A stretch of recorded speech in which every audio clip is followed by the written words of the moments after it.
Many people know about megalodons, but not so many have heard of the red megalodon. Meanwhile, it was much more dangerous than its common congener. What were its peculiarities, and why was it the king of the ocean? You're about to find it out. In this episode, I'll tell you why the red megalodon was more dangerous than the common one. And I'll also show you the most dangerous, creepy, prehistoric creatures on the planet. Let's go!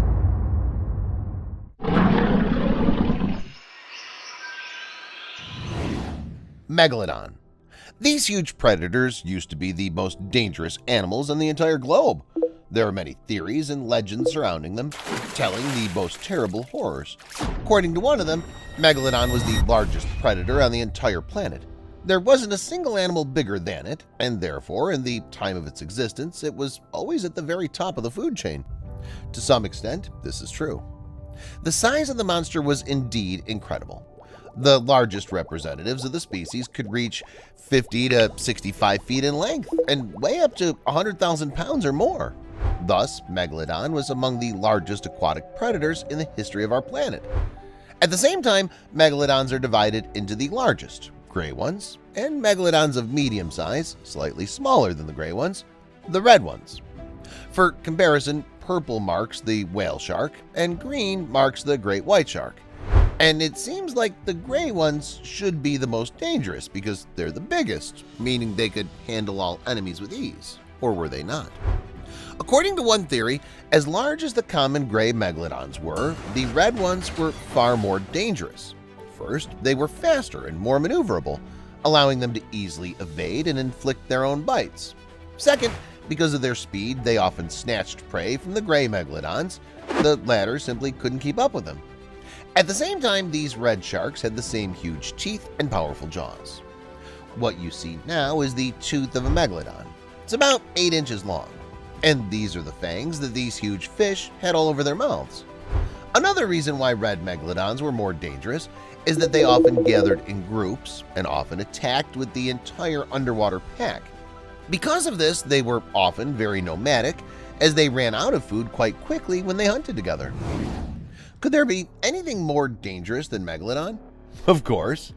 Although Megalodons were the real menace of their time, there have been other monsters on Earth throughout its history that could compete with that very creepy shark. Let's take a look at them and other creepy prehistoric monsters. First on this list is the crocodile. Scientists have found that the crocodiles we know have almost the smallest size of any crocodile in existence. Imagine an ordinary crocodile and the same crocodile, only several times larger. Such was Sarcosuchus, an ancient crocodile of enormous size. It was about 40 feet long and weighed about 17,600 pounds. Given the force with which today's crocodiles can clench their mouths, it's not difficult to imagine how much stronger Sarcosuchus clenched it. By the way, the mouth of this monster alone had a span of 5 to 6.5 feet, which is comparable to the height of an adult human. This huge vise was studded with hundreds of sharp teeth, which, once closed, never let go of their victim. Because of this, even dinosaurs were easily eaten by Sarcosuchus. Quetzalcoatlus. Quetzalcoatlus is an ancient bird, similar to a pterodactyl. Its danger is that, oddly enough, it could fly. If humans lived at the time of the dinosaurs, this bird would have been a far greater threat to them than Megalodon, at least because it's unlikely that humans would have been able to see the sea monster often. One could try to escape from the ancient Sarcosuchus crocodile, but running would not save you from Quetzalcoatlus. You'd have to engage in combat. It looks like the same pterodactyl, but it has one big difference: their size. The wingspan of this bird reached about 50 feet, which is almost twice that of a large pterodactyl. This allowed Quetzalcoatlus to reach unbelievable speeds, which guaranteed its success in the pursuit of prey. In history, it's known as the largest flying animal, along with Eramborgiania and Hatsugopetrix. Leopleurodon. Leopleurodon is one of the most fearsome predators of the Jurassic period. It was first known in 1873 when 3 teeth were found in France, each of which was almost 4 inches long. Plesiosaurs, of which Leopleurodon was a classic example, roamed the world ocean during the Jurassic period, just as sharks now inhabit our oceans. Leoplerodon was about 23 feet long and weighed more than 2,200 pounds. With its 4 wide, flat, long flippers, Leoplerodon could swim considerable distances, which was essential for hunting purposes. It was also able to accelerate quickly in pursuit of prey when circumstances demanded it. Its main diet consisted of large fish, mollusks, marine reptiles, and even sharks. These fish breathed air through their mouths like land animals, so from time to time they had to swim to the surface to catch their breath. Leoplerodon are thought to have lived mainly in the seas of Europe and South America, as their fossils have been found in these parts of the world. Basilosaurus. This sea giant, which name translates from ancient Greek as king lizard, is actually an ancient whale that lived 45 to 36 million years ago. In appearance, however, it looked more like a cross between a giant snake and a crocodile. It also had an elongated snout with a toothy mouth and a long body that reached about 70 feet in males and 60 feet in females. Because of its unusual anatomy, Basilosaurus moved through the water with a wave-like motion, like an eel, only in the vertical plane. One more interesting feature of these predators is their rudimentary hind legs, which were about 24 inches long. Interestingly, the skeleton of this ancient monster was the key to unraveling the appearance of mammals in the water. Thanks to the rudimentary legs, scientists realized that after mammals appeared on land, one branch of evolution took its representatives back to the ocean, resulting in today's whales. Basilosaurus are proof of this theory, which confirms the theory of evolution by adding the missing piece to the puzzle. Unlike their modern congeners, Basilosaurus could not boast echolocation organs. These predators were found in nearly all of the Earth's warm seas and hunted on large prey, including other whales.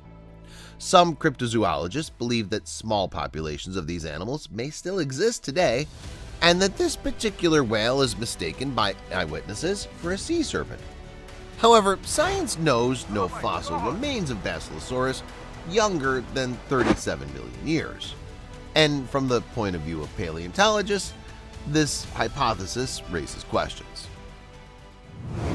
Paraceratherium. Paraceratherium is an extinct species of hornless rhinos. It's the largest land mammal that existed and lived 30 to 20 million years ago. The first fossils were found in what is now Pakistan, and remains have been found throughout Eurasia and China and the Balkans. The exact size of Paraceratherium is unknown due to the incompleteness of the fossils. Paraceratherium is presumed to have been about 25 feet long and to have weighed between 33,000 and 44,000 pounds. Either way, it's the tallest and heaviest land mammal that ever existed. Its lifestyle may have been similar to that of modern large mammals such as elephants or rhinos. Because of its size, it had virtually no enemies, and Paraceratherium itself fed mostly on leaves, soft plants, and shrubs, so it's not surprising that the ancient rhino had no horn. By the way, it's an interesting fact that the look of the Empire's walking war machines, AT-AT, from the Star Wars movie saga was inspired by the look and biomechanics of Paraceratherium. Such is the contribution to culture made by these ancient giants. Bloop. Let's return to the protagonist of the episode. Although it seems obvious that Megalodon could not have survived to the present day, videos claiming to show this ancient shark appear on the internet time and again. But what if there was something at the bottom of the ocean? Jacques Cousteau, the famous explorer of the ocean, once, during an expedition, noticed a strange, huge creature which was tens of meters in size. Another famous traveler, Thor Heyerdahl, told the story of how one night he was in a submarine off the coast of Peru and at great depths heard a strange and terrifying hum. Thor woke up and saw something glowing and huge floating past the submarine. None of the eyewitnesses were able to distinguish the monster, but the general description is this: a huge creature about 1,000 feet long. It makes an extremely creepy sound, and its body glows a little. It's possible that this creature is Bloop. So they called the sound recorded several times by the U.S. National Oceanic and Atmospheric Administration in the summer of 1997. The strange hum described by both Cousteau and Heyerdahl was similar to what was recorded by hydrophones. Here's the result. This gurgling was heard at a great depth. It's very similar to the sound that whales make, but no whale could have been the source of such a loud and booming sound. At this time, there's no evidence that this sound was made by a living creature, but at the same time, there are no other elaborate explanations either. Most people knowing about this mystery agreed that some huge monster exists, and it's only a matter of time for us to find it. That's all, guys. Do you believe that the Kraken really exists? Let me know in the comments. Thanks for watching, and see you later.